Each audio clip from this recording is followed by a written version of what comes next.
Hi everybody, my name is Avi Tenenbaum and you can learn more about me at psychotraumaunit.com. I also have a YouTube channel, Avi Tenenbaum PFA, on YouTube, Facebook, Instagram, etc. I want to talk about the idea of mental health therapists working with soldiers or any sort of first responder at a rest area. So imagine that soldiers were deployed in Gaza for the sake of example. They finished and now they're busy resting in some place, and it's very hard to wear body armor all the time, and maybe they saw difficult things and they weren't able to take showers and they have dirt under their nails and their feet are full of calluses and they have that place to kind of decompose and rest and relax, right? In that place, some very well-meaning people and organizations ask therapists to go there and do all sorts of mental health interventions. So, as an expert in acute traumatic stress and disaster behavioral health, and as a person that is very deeply embedded in the first responder community, I also volunteer with the police and also as a EMT. I also am involved with the Kitot Konanut, and I also have friends that are fighting the IDF and in all these different organizations, and my professional colleagues also work with soldiers and all the people that we're talking about. So I'm somewhat in this world, and from this place, let me tell you how I see it, and I hope this video can be of value to you. And if you like it, please subscribe to our channel, because when I can, I try to make more videos like this. Time permitting, I love taking questions and answering them as well. So we know that mental health is a real thing. I even give a 16-hour course about disaster behavioral health and how to help other people. It's a real thing. We have to recognize it, talk about it, and see it, and make sure that it's integrated into the army, into the police, into our first responder organizations, Magen David Adom, whatever organization we're talking about. Now, there are many ways of setting up our soldiers or police so that when they go to a critical incident, when they come out of Gaza and they're having a hard time, we're able to make sure that they are related to with their mental health needs being met properly. So let's look at what those things are. Number one is that there should be a designated mental health person that is connected to this unit. And whenever this unit has a question or a person that needs help, so it's either an individual or maybe it's a commander asking within the confines of what he's allowed to do, should he make a decision as a leader like this for his troops or like that? Should he give a speech about the person that just died and use these words or those words? All the soldiers or police of that unit or first responders of that team should know this mental health provider in advance as much as that's possible. And that person should be integrated and embedded into that organization. And so if, for example, we add that person to the team, that person gets to say hi to everybody. It's not somebody that you don't know who they are. You don't even know if they understand the type of operations you go on, that you don't know what their values are. You don't know what's going to happen if you share with them information. Maybe you're going to get in trouble. Maybe you're not going to be allowed to handle a weapon anymore. You're not going to go up in rank. You don't even know, right? So let's first connect that person to the unit. Let them get to know one another. And let this be during peacetime as much as possible. So there's a barbecue, you invite him as one of the people. And it's not because people need therapy at the barbecue. It's just because we want everyone to get to know one another. We're a team. And just like in a company, there's the marketing department, and there's the finances department, and there's logistics, and there's different arms of that operation. So the same thing is true in the army, the same thing is true in the police, the same thing is true in first responder organizations. And one of those roles is mental health, and that's okay. Just like there's a doctor or a paramedic that he's attached to first responders, and he makes sure that their physical health is okay, whether they're being shot in combat or whether they're even fit to go on a certain run or participate in a certain exercise. Okay? So we're embedding them and making them a natural, cohesive part of that unit as much as possible, as much in advance. And his job is just to make good relations with everybody else, and that's the job. So let's say I have a friend in the IDF, and he told me that even though they're literally on the front lines in a certain place and it's scary, they know who their mental health person is. They know how to access him. He's already built with them trust. Whenever he can, he goes into the field, even when he doesn't have to. As much as he's given access, he goes to the field with them. Maybe it's not on the operation itself, but it's in the staging area, and he's there. They feel him. They see him. He also, by the way, this particular therapist used to be a prominent person in the IDF as a warrior that had a combat role. So they know he understands our job. He's been there, done that. He's relatable. Okay? You have that in place during peacetime. The second thing that you have to have in place is after a critical incident, whether it's a tragedy, right? Somebody died from heat stroke on a exercise, or whether it's people just got out of Gaza and they were in an operation that was very unbelievably dangerous, or maybe they were just stationed to guard a certain area that the IDF already kind of cleaned up and cleared out, but there's that hypervigilance because they're always looking to see if there are drones over their heads or terrorists coming out of the ground from some unforeseen tunnel, and they're kind of like living on edge, right? So when people come out from the danger zone or the operational zone into the civilian, we get to relax and take our stuff off zone, right away you do what's called a debrief or a hot wash or an after action review. And part of that is operational, which means that the commander is trying to understand, what did we just do? Were we successful? What can we do better next time? What was everybody's perspective of what we just did? Right? So operationally, what was your role? Did you engage any enemy combatants? Did you kill them? What type of weapons did you see that they were using? Did you notice from this operation anything unusual that you think should be written down for our commanders to see and for the intelligence to file away? And part of that also is, and as a person in this operation, what do you feel as a person? What are your feelings? What are your emotions? What do you want to share with your friends in a private place with everybody else?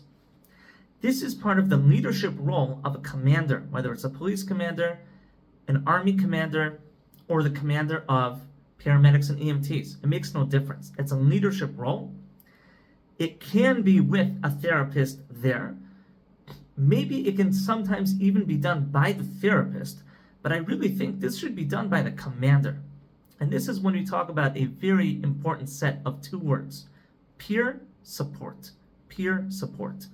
We want to create a culture in that unit of soldiers, in that unit of police officers or EMTs, of peer support, which means everybody, A, recognizes that mental health exists, B, when to use a therapist, what therapy looks like, why it's worth trusting the therapist, how it's not going to ruin their profile in some way, how they're allowed to share, talk, and access that, what therapy might look like.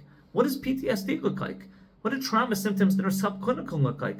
Maybe there are other problems. Maybe there are problems of meaning and purpose and identity that a lot of these first responders and soldiers go through. There's the same old problems that everybody has not in the Army. People in the Army have too, whether it's fighting with their spouse, financial issues. So who deals with the social welfare aspects of things, etc. Okay? So everybody should know who to turn to for that and what that looks like and how they won't be penalized. And they should also know peer support, which is how do we support one another? Because to be honest, not everybody needs therapy, and if they do, not right away, and there's a time and place for it. What everybody does need is support, peer support. They need to feel that my friends and I are in this together, my friends understand me, I could share with them things. Even if I don't share with them anything, I know that if I wanted to, I could. And they would listen to me, and they would understand me. And maybe that itself is the intervention, that we have this brotherhood, this sisterhood, and that understanding. So I'm not saying there's no role for therapists, and of course there's a role for therapists, and I'm on call as a mental health person for many first responder organizations where there are first responders that break down and have clinical issues, and they're not able to go out anymore, and they have some sort of debilitating trauma or psychopathology of a different type that's really a problem. So I'm not denying that that exists.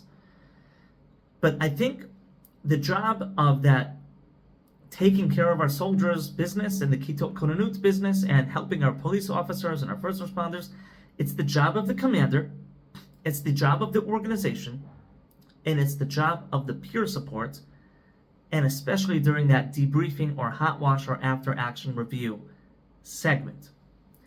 So they haven't even yet gotten to the civilian place where they chill out. And they've already, A, known how to access their own in-house mental health person, B, had a safe, private debriefing with their commander and all of their friends together, which if you do it right, fosters a culture of mental health understanding, and it's trauma informed, right? Of course, you need a good commander, and you need him to want to be able to do this and to learn about how to do this, right? And now the soldiers have put their stuff away, and now they're allowed to go home, and there's this big parking area where people get to, like I said, relax, and there's massage therapists, and there's a way to cut their nails and take a shower and who knows what, right? And there's some entertainment and dancing and etc. Wonderful, right? Is there a role of a mental health person there? This is tricky. And I want you to share this video with as many people that are involved in this as possible. And if you have any questions, I'll try to connect you to people that are much greater than me that do this. But at the very least, as an expert in this is my view. When we offer help to soldiers, police officers, Kitot Konanut, first responders, we can always put it out there for anybody that wants it. That's fun. So we can come with a pre-made program that at 4 to 5 p.m. in this corner, so-and-so will do a workshop of 3 of the most important things that soldiers love hearing when they come out of Gaza. That's a very attractive name for the flyer and for the workshop, and teach them 3 of the simplest, most practical things, and make it a little bit entertaining and very light, because nobody has patience to do deep work in this sort of place. This is the place where they're going, they're taking a breath, they're relaxing, their Maslowian needs come first. They've got dirt under their fingernails, and they stink, they're dirty, and they just want to listen to some music, and they want to have some good chicken and rice. That's really the purpose of this place. If you want to put in the corner a workshop and put that on the schedule, and people will see that from 4 to 5, so-and-so is doing this thing, wonderful. What's going to happen is this. Either nobody will come, which is okay, or some people will come. Maybe it's 3 people, maybe it's 10 people out of 500, and that's also okay. So that is one role that you can have. But what you don't want to do is you don't want to assume everybody has trauma and do with everybody some sort of intervention and then be surprised that nobody wants to do it because nobody has the headspace for it. Part of the invention of psychological first aid and the contribution of disaster behavioral health is that we understand it takes time for psychopathology to even develop. So A, not everybody that comes out of Gaza and fought and killed people will have any psychopathology because people are resilient. And B, even if they have psychopathology, they may not develop that for 6 days or 6 weeks. Who knows? So we have to give some sort of help or intervention that's not based on you're traumatized and you need to speak to me and let me do this magical wand thing that's going to fix you. That's not what we're doing. We could put something out that if people want it, they'll take it. We can also give out some sort of psychoeducational material. We can also be present, and people will know that if somebody wants to talk to a mental health professional, this is the name, this is the corner, this is where they're sitting, and there's a booth. Okay, who knows if somebody will come or not? How many people do you need for that booth? One therapist. What's the job of that therapist? It's really not to do therapy. It's to hear a person with rapport, empathy, understanding, using your presence, witnessing the person, and giving them some psychoeducation about what they just told you, because generally speaking, it's a question.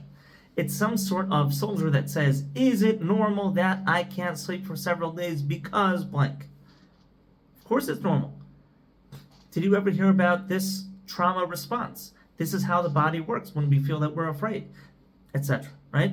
So you're giving them some psychoeducation, and you're saying, would you like me to teach you a 5-minute technique that you can use to help yourself with your sleep in the future? Oh yeah, sure, 5 minutes, that's it, sounds great. And keep it to 5 minutes. Do simple, short, foolproof stuff. Make it even that there's a way for them to look it up later if they forget. Now you've handed them a practical tool. Now you're powerful. Now we're talking. And then recommend a referral. Say, and by the way, if you find in the future that you want to talk more about something, or you think you need therapy, there's a lot of really nice, great organizations. Here's the number of such an organization that I personally work with, that I trust them. Here's their phone number. It's misubsad or free through the Misrad HaBitachon for soldiers, etc., or it's private, or it's through your Kol Cholim. Whatever it is, you always want to be prepared to connect somebody with something later on. And they'll be like, oh, wow, great. I'll save that number. And then if later on I need it, now I have a way to get in touch, right? A lot of soldiers are going to say, I'm asking for a friend, and they're asking a question about themselves because they're too embarrassed to tell you that they have a certain problem. But you gave them the number for their friend, and then they're going to call anonymously tomorrow, right? So that's really our main role in these places. Give them the space to eat their chicken, to clean their nails, to relax. If you've ever worn body armor, which I own body armor, it's very uncomfortable. If you're sitting in a tank, oh my gosh, it's uncomfortable. You're sitting in the heat, and then you have terrorists lurking around in the unknown, and things are falling apart at home, and the morale stinks because the war isn't going the way we want it to go, and decisions are sometimes guided for all sorts of reasons other than what we think should be done, and what the soldiers feel has to happen from their own perspective in the field, and not from politicians that are like living super far away and are making decisions for other reasons, right? This is the place that's safe, the chill out place, the parking lot with the music and the chicken. So we got to keep it light, we got to keep it simple, and put it out there if somebody wants it without assuming anybody's going to take it, and put them on the path so that if somebody wants more, they'll know how to reach out to help in the future. I hope you found this video helpful. If you want to learn more about me, go to psychotraumaunit.com. This is going to be uploaded on my YouTube, so make sure to like and subscribe if you like this video. We should hear great news. Thank you guys for your great work, and see you later.